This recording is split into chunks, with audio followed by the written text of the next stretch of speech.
Algunos dicen que la historia no es importante, pero es una gran mentira. Es súper importante porque permite entender por qué somos como somos y por qué estamos como estamos. Hablemos por ejemplo de la Revolución de Octubre de 1944 y nos daremos cuenta de que tiene mucho que ver con lo que pasa actualmente.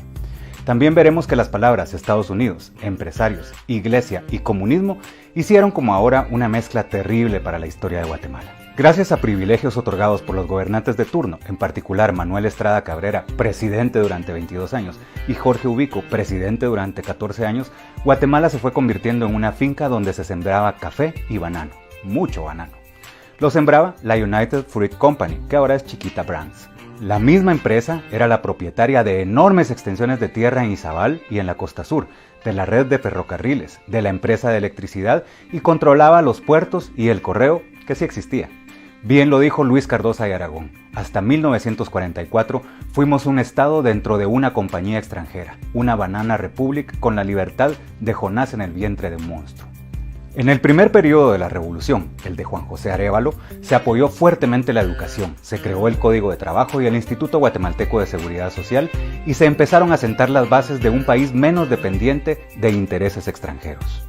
Después fue electo democráticamente Jacobo Arbenz Guzmán, durante cuyo gobierno se impulsaron las acciones más serias para corregir la desfavorable posición del Estado frente a la United Fruit Company.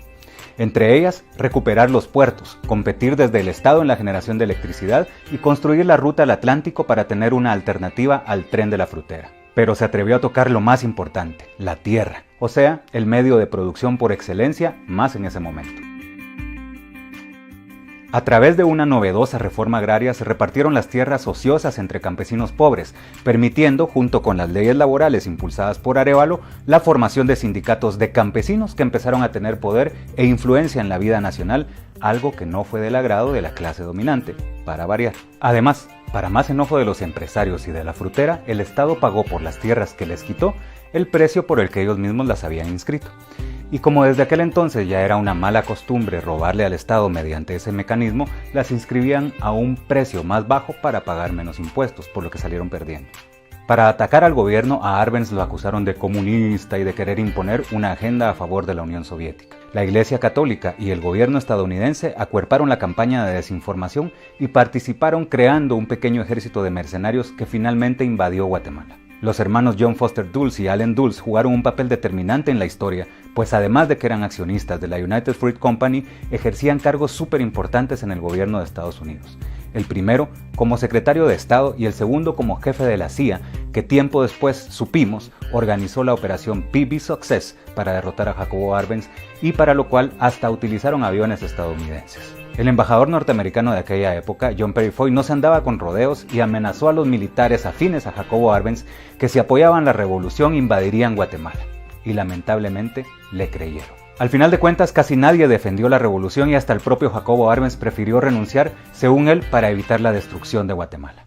Mi gobierno ha sido acusado de ser de naturaleza comunista, sin que hayamos podido desvanecer que no lo es, aun cuando hemos empleado todos los medios para convencer a los elementos reaccionarios del mundo de que lo sostenido por los círculos gobernantes norteamericanos es una patraña, he tomado una decisión de enorme trascendencia para nuestra patria en la esperanza de detener la agresión y devolverle la paz a Guatemala. He determinado abandonar el poder.